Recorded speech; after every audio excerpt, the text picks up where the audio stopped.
Welcome to Washington Today on C-SPAN Radio for Friday, May 3rd, 2024. Congressman Henry Cuellar, Democrat from Texas, and his wife are indicted on charges of accepting almost $600,000 in bribes related to a company in Azerbaijan and a bank in Mexico.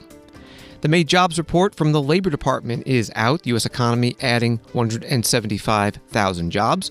Jay Johnson, former Homeland Security Secretary and a Columbia University trustee, says he supports the decisions taken by the school's president in dispersing, and in many cases arresting, pro-Palestinian protesters. U.S. House Judiciary Committee holds a field hearing in Philadelphia about crime in the city. NASA Administrator Bill Nelson holds a pre-launch news conference about Boeing's first crewed spacecraft, the Starliner, and is asked about Boeing's safety record. President Joe Biden awards 19 people the Presidential Medal of Freedom, from politicians Nancy Pelosi and Al Gore to murdered civil rights activist Medgar Evers and Olympic gold medal swimmer Katie Ledecky. First Lady Jill Biden holds a first-ever Teachers of the Year White House State Dinner. And Star Wars actor Mark Hamill makes a surprise stop at the White House briefing. From Reuters, U.S. Representative Henry Cuellar and his wife were indicted for allegedly accepting close to $600,000 in bribes in two schemes meant to benefit an Azerbaijani state-owned energy company and an unnamed bank based in Mexico, court papers showed. The indictment, returned by a grand jury on Tuesday and unsealed on Friday, said the bribes were laundered through sham consulting contracts into shell companies owned by Imelda Cuellar, the congressman's wife, from December 2014 through at least November 2021. That was from Reuters. The couple made an appearance in federal court in Houston, each released on a $100,000 bond. Congressman Cuellar said in a statement before the unsealing of the indictment, "I want to be clear that both my wife and I are innocent of these allegations. Everything I've done in Congress has been to serve the people of South Texas. The actions I took in Congress were consistent with the actions of many of my colleagues and in the interest of the American people." He also said he proactively sought legal advice from the House Ethics Committee, which had issued more than one written opinion about the matter. The House Democratic leader, Hakeem Jeffries, called Cuellar a valued member of the House Democratic Caucus who was entitled to his day in court and the presumption of innocence throughout the legal process. Congressman Jeffries also said that pursuant to House Democratic Caucus rules, Cuellar will step down as the ranking Democrat on the Homeland Security Appropriations Subcommittee. And now to the jobs report. This from CNN. The U.S. economy added just 175,000 jobs last month, and the unemployment rate rose to 3.9%, according to the latest data from the Labor Department. The latest snapshot on U.S. employment was expected to show that the U.S. economy added 235,000 jobs last month, and the jobless rate stayed at 3.8%. That was from CNN. Acting Labor Secretary Julie Su was interviewed today on Bloomberg Television. We've heard from the reports. The Fed would seem to be happy with this kind of jobs report. The market is certainly happy. It's this Goldilocks, potentially softening to have a landing of this economy, to a soft landing. What we're seeing right now with this softer report and the markets certainly taking it in stride. Is that the consensus as well in the read from the Biden administration? Yes, that's exactly right. This is another strong jobs report, and these numbers just keep showing us month after month that President Biden's economic strategy is working. It's everything you said. It continues to be strong, stable growth, sustainable growth as well. The unemployment rate is still under 4%. That's the 27-month straight that is the case. And the prime age labor force participation rate remains strong. It ticked up a little bit. And for women, it's the highest it has been since this number's been recorded, which was begun in 1948. So this is a strong jobs report that continues to be indicative of a very strong economy. Acting Labor Secretary Julie Su interviewed on Bloomberg Television. President Biden posting on X with today's report of 175,000 new jobs. The American comeback continues. Congressional Republicans are fighting to cut taxes for billionaires and let special interests rip folks off. I'm focused on job creation and building an economy that works for the families I grew up with.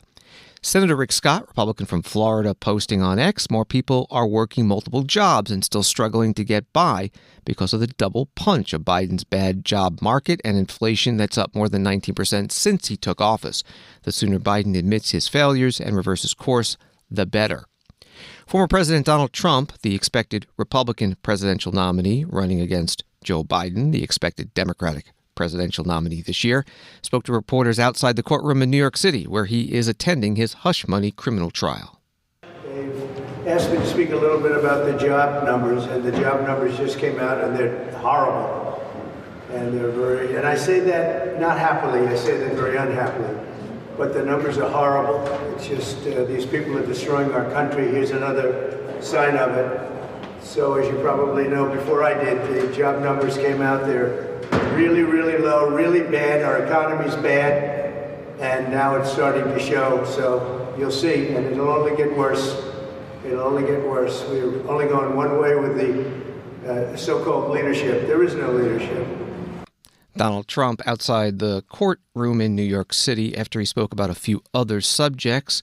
A reporter asked him what he would do if elected again to create jobs. What is your plan to improve jobs? For jobs? The job numbers. What's my plan for jobs, you said? Yes. My plan for jobs is to drill, baby, drill, to bring energy down, to close up the border, to get rid of all the criminals that are being allowed into our country. You know, our country is being inundated with criminals from all over the world. The jail populations from all over the world are way down because they're driving them into America. They're dropping them off in the good old USA. And they're taking them out of mental institutions, and they're taking them out of jails from all over the world, not just South America. And all of this is greatly affecting our country and very negatively. Now we're going to make America great again. Thank you very much. Former President Donald Trump.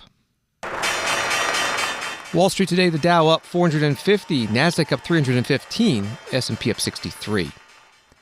Associated Press reports that Nippon Steel said Friday it has postponed the expected closing of its $14.1 billion takeover of U.S. Steel by 3 months, after the U.S. Department of Justice requested more documentation related to the deal. Tokyo-based Nippon Steel Corporation said the deal, already approved by U.S. Steel's shareholders, is still expected to go through. The sale has drawn opposition from President Joe Biden's administration on economic and national security grounds, and from former President Donald Trump, the likely Republican presidential candidate in November's elections. That was from AP.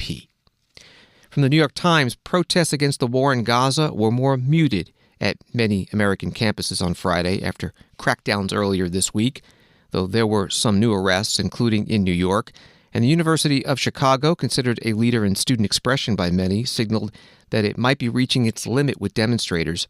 Elsewhere, administrators warily tried to turn their focus toward graduations, including some this weekend on campuses such as Northeastern and Ohio State that have had demonstrations and arrests. Still, the wave of student activism continued to spread, including to some universities outside the United States. That was from the New York Times. Jay Johnson, former Homeland Security Secretary in the Obama administration, is a Columbia University trustee. He was asked today at an American Bar Association discussion in Washington about protecting democracy, about the protests at Columbia that started the recent wave around the country. I'm a graduate of the law school. My father went to Columbia. 2 of my uncles went to Columbia. My grandfather has an honorary degree from Columbia. And the decisions that President Shafiq faced about what to do with the encampment, with the protesters, the most difficult set of decisions that I think I've ever seen in government or out of government, dealing in an academic environment. But there are 2 overriding principles that I think those of us in higher education, those of us who are trustees, have to bring to this situation. One is, no, Judge Ledecky knows this better than me, no constitutional right is unqualified. At a university, in a city, on government grounds, people have the right to exercise, the First Amendment, engage in free speech, but always subject to time, place, and manner restrictions. Always. The other overriding principle is for a university president, for a university, for a school, the safety and welfare of all of the students and the university itself is paramount. And I fully support the Columbia president's decisions that she had to make. We were hoping for a constructive, negotiated resolution to with the students who were in the encampments. But once people began occupying Hamilton Hall, we had no choice but to call in the NYPD. The situation was spiraling out of control, and my hat's off to the New York City Police Department. They did a remarkably professional job in addressing the situation. But we go on. There will continue to be challenges. I hope that the day after will be the first day that we begin the healing process, and that for those who are in encampments, who are demonstrating, who are protesting, I think should not lose sight of. I worry that what's happening on colleges and university campuses right now is becoming a domestic political issue at the expense of highlighting the plight of Palestinian people in Gaza. I think we're at risk of losing sight of what started all of this. And it's been a very, very difficult set of challenges, unlike any we've faced since probably 1968. Jay Johnson, who was Homeland Security Secretary in the Obama administration and a Columbia University trustee, today at American Bar Association program in Washington on democracy. Jay Johnson is a co-chair of the ABA Task Force for American Democracy, and he mentioned the panelists with him, the other co-chair, retired federal appeals court judge Michael Ledecky. Multiple news outlets have reported that more than 2,000 arrests have been made on U.S. campuses over the last 2 weeks related to the pro-Palestinian protests.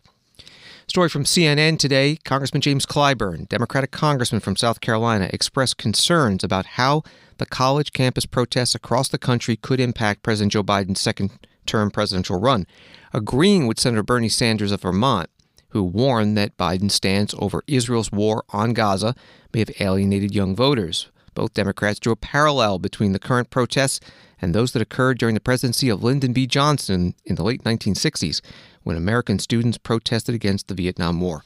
This is the reporting from CNN. They include a quote from the interview that Congressman Clyburn did this morning, and it is, "I was around during the Vietnam War, all those things that made us a great society Johnson was the engineer of, and all that went down the drain because of Vietnam. These kinds of issues could very well be taking over, so I share that concern that we have got to be very careful that we do not stymie protests." The White House Press Secretary Karine Jean-Pierre was asked about this at her news conference. One of the recipients today of the Presidential Medal of Freedom will be Congressman Jim Clyburn. He had some comments earlier today where he agreed with Senator Bernie Sanders' assertion that the Israel-Hamas war could be President Biden's Vietnam. What's your response to that? So, look, a couple of things. I want to be super careful because that's kind of leading into a campaign space. So I want to be really mindful on what I say, and a couple of things that, I did think through on those. On this, knowing we probably get this potential question. Look, Joe Biden ended the longest war in American history and just succeeded in convincing both parties in Congress to make crucial investments in our national security in Ukraine to help ensure we won't be drawn into conflict in Europe. And that is the president's leadership that you have seen, right? And that is one of the reasons he's been able to bring NATO together in a way that we have not seen before. And obviously, one of the reasons we had to do that is because we had to make sure that Putin didn't succeed. He didn't succeed. And so the president has been taking action, obviously, on that for the past more than 2 years. You heard him say yesterday, he reiterated values that being us together, we have the right to dissent, right?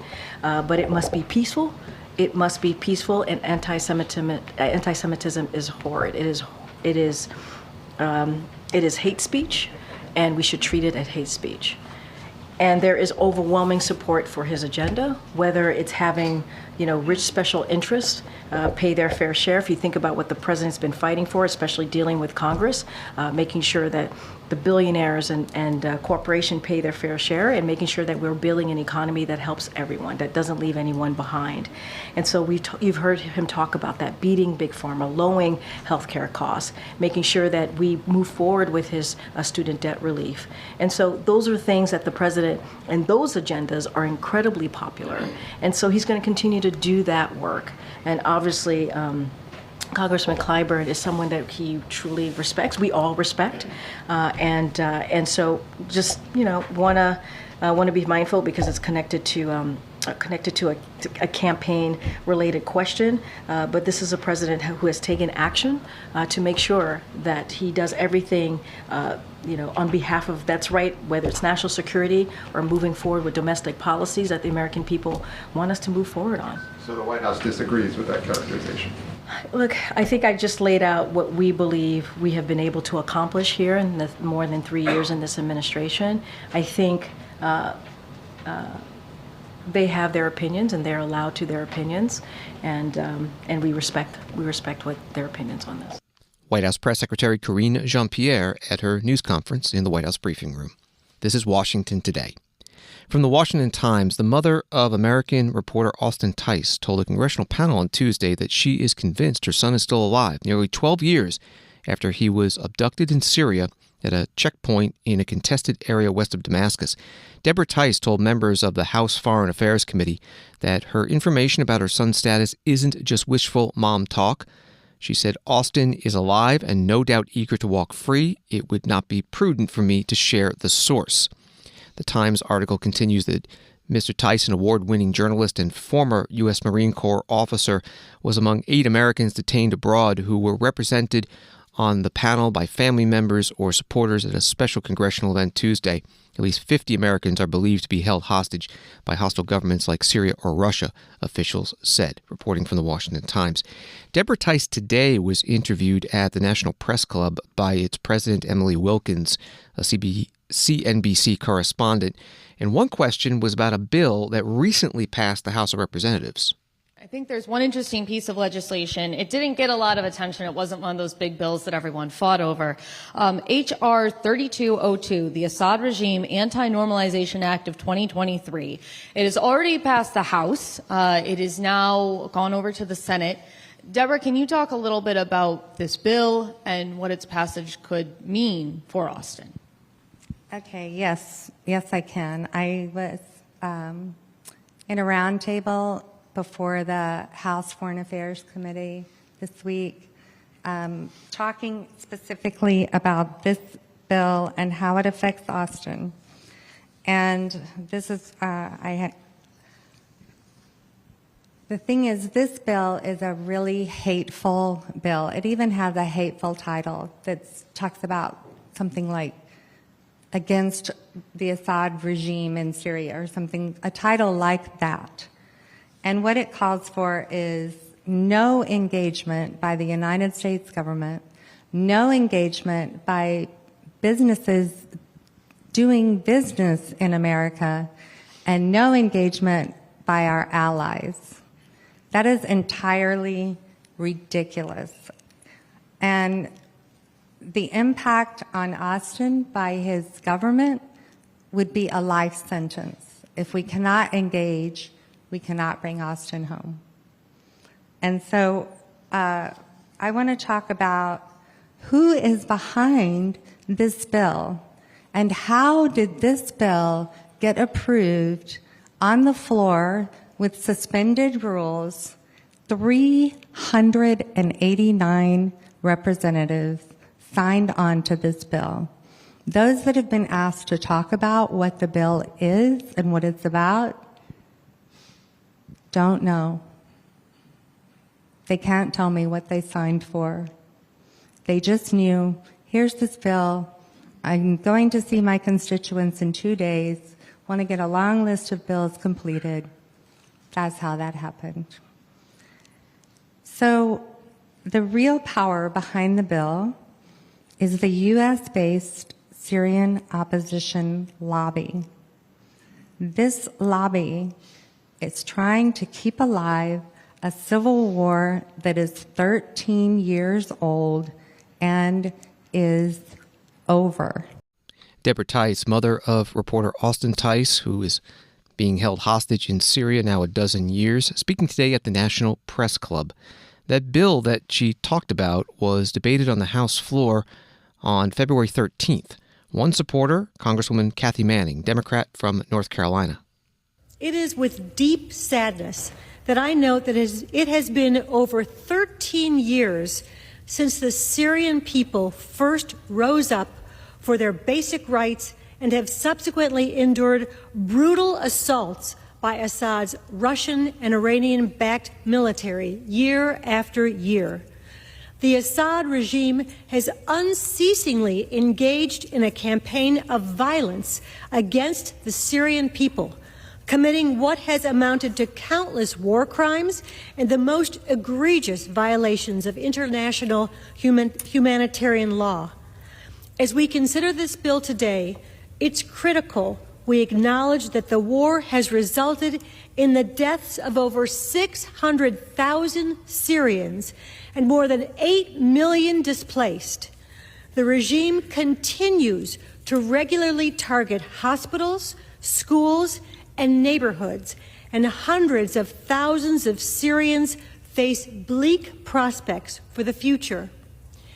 It is in this context we consider this bill, which responds to moves by some governments to look past these atrocities and readmit the Assad regime into international institutions. The Biden administration has opposed efforts to re-engage with the Assad regime and continues to highlight ongoing crimes against the Syrian people. I stand with the administration and those who believe Assad must be held accountable, and I'm glad that members of both parties have stood together to publicly condemn the welcoming of the Assad regime back into the Arab League. Congresswoman Kathy Manning, Democrat from North Carolina, on the House floor in mid-February, debating a bill that passed that was criticized today by Deborah Tice, mother of Austin Tice, a reporter who was abducted and presumably still being held in Syria for about a dozen years. The House and Senate are not in session today in Washington. The House Judiciary Committee held a field hearing in Philadelphia, talking about violent crime in the city. The committee's Republican majority wrote, the field hearing, titled Victims of Violent Crime in Philadelphia, will examine how Philadelphia District Attorney Larry Krassen's pro-criminal policies embolden criminals at the expense of victims and Philadelphia residents. Congressman Jim Jordan, Republican from Ohio, is the committee chair.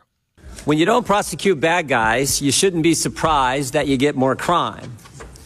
When you defund the police, you shouldn't be surprised when you get more crime. And when you have a designated area for illegal drug use, you shouldn't be surprised when you get more crime. Philadelphia is doing all three of those things. And that's why we've seen the increase in crime we've seen in this great American city. And when you do those things, there are real consequences. Real bad things can happen when you engage in those kind of policies. And we're going to hear from witnesses today who will talk about the terrible things that have happened to loved ones within their family. At our field hearing in Manhattan, we looked at the administration of justice and the safety of communities. The committee continued to examine these principles with the field hearing in Chicago and, of course, hearings in Washington, D.C. Today, of course, we're here in Philadelphia to once again look at the administration of justice and keeping our communities safe. It appears Philadelphia is living up to its 1969, what the New York Times said in 1969, the nickname, quote, gang capital of America. By the end of 2023, Philadelphia surpassed 400 homicides, and there have been 24 in the first 30 days of this calendar year. Manhattan, Chicago, Washington, and Philadelphia have violent crime problems. But this is not the only thing they have in common. They all have soft-on-crime prosecutors who favor the criminals over the victims and their families. Since the current district attorney for Philadelphia, Larry Krasner, began his tenure in 2018, violent crime, particularly homicides, have increased, with crime rates reaching a peak in 2021. Philadelphia crime occurs so frequently and so drastically that there is a Twitter account, Philly Crime Update, to maintain a running database of the public, to be informed of major crimes throughout the city in real time. Congressman Jim Jordan, Republican from Ohio, chair of the Judiciary Committee, at a field hearing of the committee in Philadelphia. Congresswoman Mary Gay Scanlon, Democrat from Pennsylvania, is a member of that committee attending today's hearing, and her district, part of it, is in Philadelphia. I would have been delighted to welcome the Judiciary Committee to Philadelphia for a thoughtful and honest discussion about how violent crime has dramatically declined in Philadelphia in recent years, the challenges our city continues to face, and how the federal government can help. But that's not what's happening here today.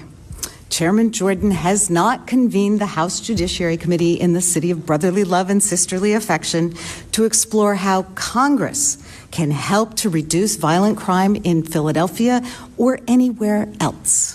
Instead, he's brought his traveling circus to town in order to divide Americans, scare voters, influence elections, and distract from the crushing failure of the House majority to govern in this Congress. Chairman Jordan wants to convince people that gun violence is a Philadelphia problem, but the truth is gun violence is an American problem that is traumatizing families in every corner of every community across this great land. So let's start by making three things clear. One, contrary to the statistics cited by the chairman, violent crime in Philadelphia has decreased dramatically in recent years. Two, our entire country continues to face a daily epidemic of gun violence. Three, that senseless violence is not inevitable, it's enabled by lawmakers who choose to sow chaos with political stunts like this hearing instead of doing their damn jobs. What makes today's sham hearing even more offensive is that while our Republican colleagues are trying to score political points here off the pain of families who have suffered grievous losses, they're simultaneously blocking votes on bills that would prevent gun violence in Philadelphia and across the country by keeping weapons out of dangerous hands and off our neighborhood streets. Congresswoman Mary Gay Scanlon, Democrat from Pennsylvania, at the House Judiciary Committee field hearing today in Philadelphia. The invited witnesses included the widow of a Philadelphia police officer and the father of a murdered Temple University officer. Washington Today continues in a moment. Hi, it's Kayla from C-SPAN. Imagine 45 years ago when there was just a handful of television networks. C-SPAN first went on the air bringing an unfiltered view of government directly to America's living rooms. No spin, no commentary, just pure democracy in action. And it's Greta from C-SPAN. It was a bold experiment. We finally had a front row seat to Congress, the White House, and the campaign trail, all without government funding. As we celebrate 45 years and a legacy of unfiltered access, we ask for your support of a donation in honor of our 4 decades of service. Your gift, no matter how big or small, will help maintain this vital resource for access to the democratic process. You can help ensure another 45 years of witnessing history unfold and empowering citizens to be informed and engaged in the political process. Visit cspan.org/donate today and join our 45th anniversary campaign. Thank you for supporting C-SPAN, your unfiltered view of government. Visit cspan.org/donate today to make your gift of support. Thank you. Welcome back to Washington Today, available as a podcast wherever you find your podcasts and on the free C-SPAN Now mobile app. Boeing's Starliner, writes Forbes, is set to carry astronauts into space for the first time on Monday, a major milestone for the aerospace giant after years of trouble and setbacks as it tries to catch up with Elon Musk's SpaceX and NASA's efforts to nurture commercial partners and grow the budding space economy. NASA Administrator Bill Nelson held a news conference previewing the launch at Kennedy Space Center in Florida. Because it is a test flight, we give extra attention. They're checking out a lot of the systems, the life support, the manual control, all of those things that you want to be checked out. That's why we put 2 test pilots on board. And of course, the resumes of Butch and Sonny are extensive. The other thing to comment about this flight is this is all a part of our commercial activities. So you've already seen commercial crew and cargo to orbit with the Dragon and other cargo vehicles. This will give us that additional capability because we always look for a backup. Administrator Bill Nelson, part of his opening statement at today's news conference. The first question to him was about Boeing's safety record. Marcia Dunn, Associated Press for Mr. Nelson. What personal assurances have you gotten from Boeing that the safety issues on the airplane side have not spilled over into the spacecraft side? And have you talked directly to Dave Calhoun about any of this? I've talked to Dave Calhoun many times. Not most recently, since the aircraft division of Boeing has had the most recent problems with those bolts on the panel falling out. But Dave Calhoun, when I first met him, he introduced me to his new head of Boeing Defense and Space. And he said, this guy is a good one. And he said he is going to make sure that everything is working in that defense and space sector, which includes the Starliner. And my interpretation and observation is just like has been reported to you today, that they have done it without a hitch, that this is a clean spaceship and it's ready to launch. And I can tell you from NASA's point of view, we don't launch until it's ready. NASA Administrator Bill Nelson at Kennedy Space Center, Merritt Island, Florida. An article at space.com, pending the success of the crew flight test mission, Boeing will join SpaceX in sending operational 6-month-long crewed missions to the International Space Station. Both companies received commercial crew contracts from NASA in 2014, with Boeing's valued at $4.2 billion back then compared to SpaceX's $2.6 billion. President Joe Biden presenting the Presidential Medal of Freedom, the U.S.'s highest civilian honor, to 19 people today. They include Democratic members of Congress James Clyburn and Nancy Pelosi, former Republican Senator Elizabeth Dole, former Republican New York City Mayor Michael Bloomberg, former Democratic Vice President Al Gore, former Secretary of State John Kerry, also Ellen Ochoa, the first Hispanic woman in space, civil rights activists Medgar Evers, Clarence Jones, and Opal Lee, journalist and talk show host Phil Donahue, Olympic athletes Jim Thorpe and Katie Ledecky, and Academy Award-winning actress Michelle Yeoh. The ceremony was at the White House. Here's part of the president's statement. 61 years ago, President Kennedy established the Presidential Medal of Freedom to recognize, quote, any person who has made an especially meritorious contribution to the security of national interests of the United States or world peace, cultural or other significant public or private endeavors. You know, in the first class of medal recipients was a great American writer, E.B. White. Years after receiving the medal, he received a letter from someone who was losing faith in humanity. And E.B. White replied, and I quote, relentless curiosity, inventiveness, ingenuity have led to deep trouble. We can only hope that these same traits will enable us to claw our way out. Hang on to your hat, hang on to your hope, wind the clock, and tomorrow is another day.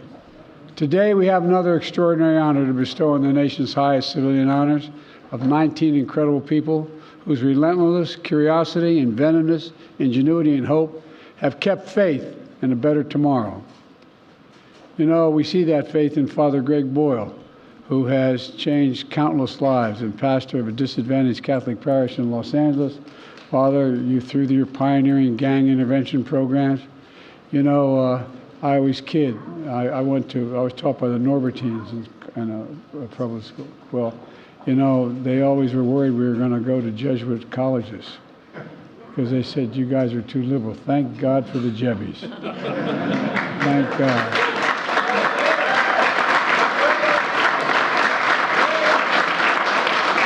That was my staff hates me doing ad-libbing.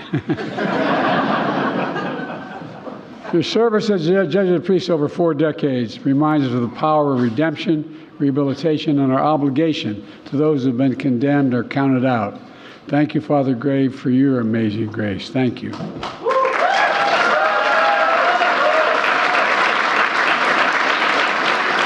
For some of you today, I know from personal experience that you wish you'd never had to be at an event like this one without a piece of your soul having been gone.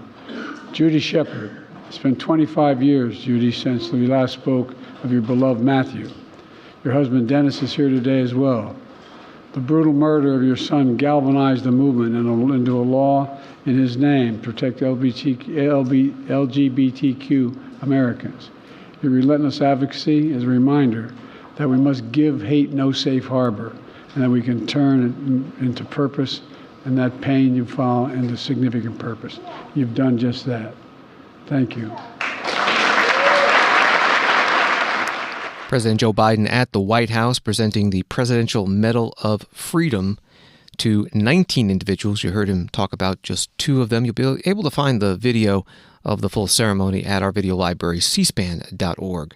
From Associated Press, First Lady Jill Biden on Thursday paid tribute to her fellow teachers, hosting the 2024 National and State Teachers of the Year at a swanky White House dinner to honor their commitment to their students and excellence in the classroom.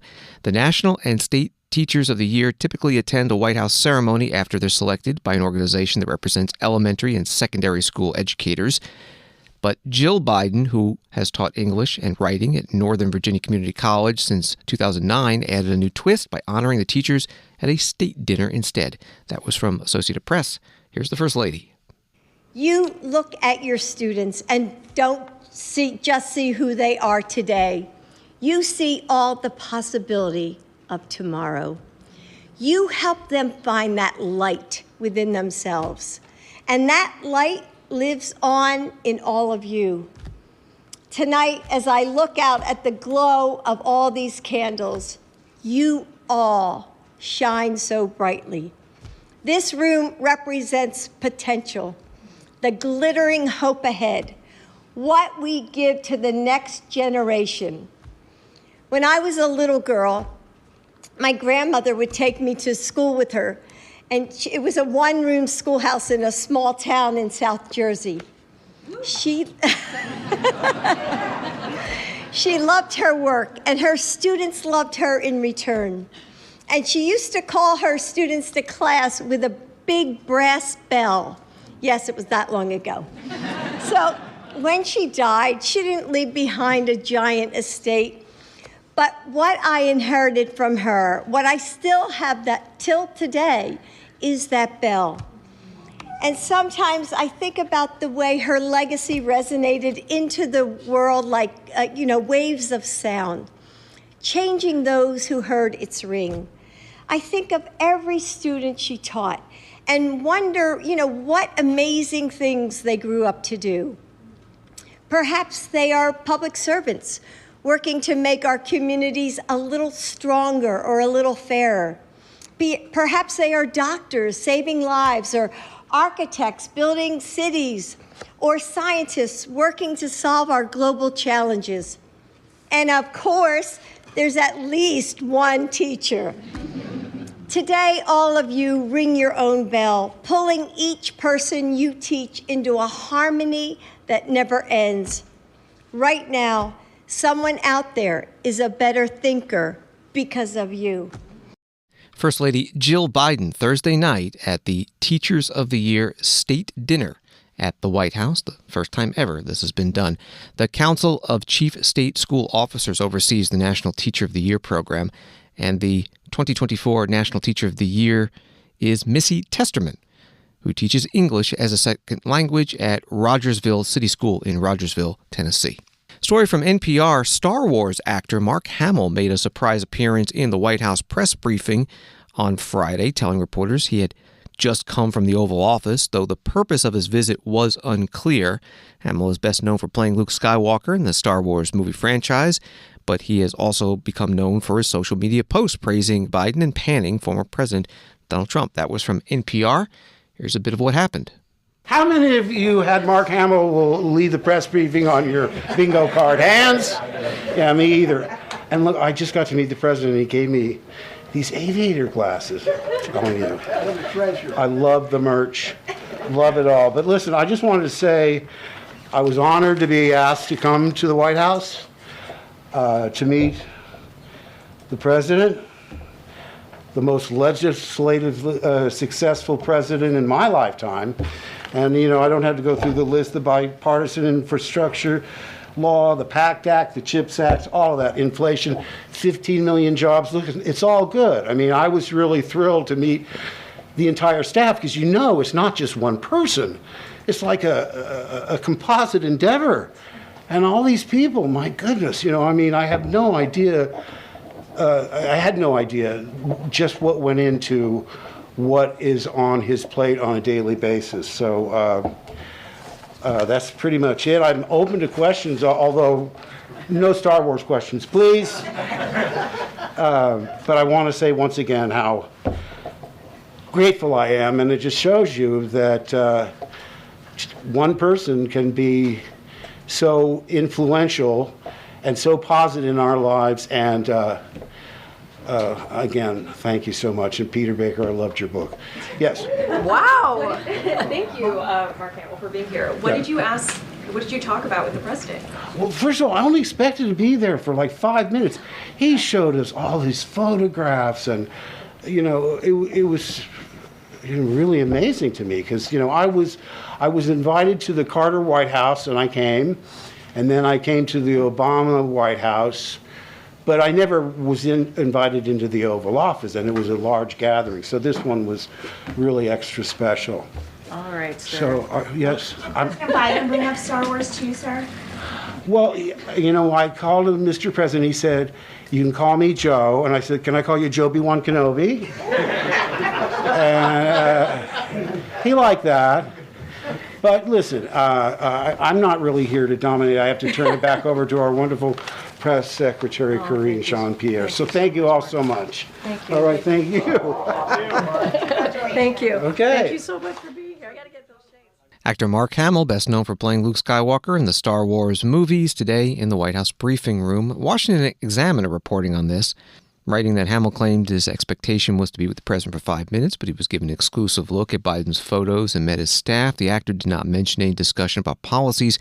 He has been involved in Ukraine's war with Russia as he voices a downloadable app that notifies Ukrainians of air raids. Thanks for listening to Washington Today. Subscribe to C-SPAN's free evening newsletter Word for Word, and you'll get the stories making headlines in Washington sent to your inbox every day. Sign up at cspan.org/connect. Have a good night and weekend.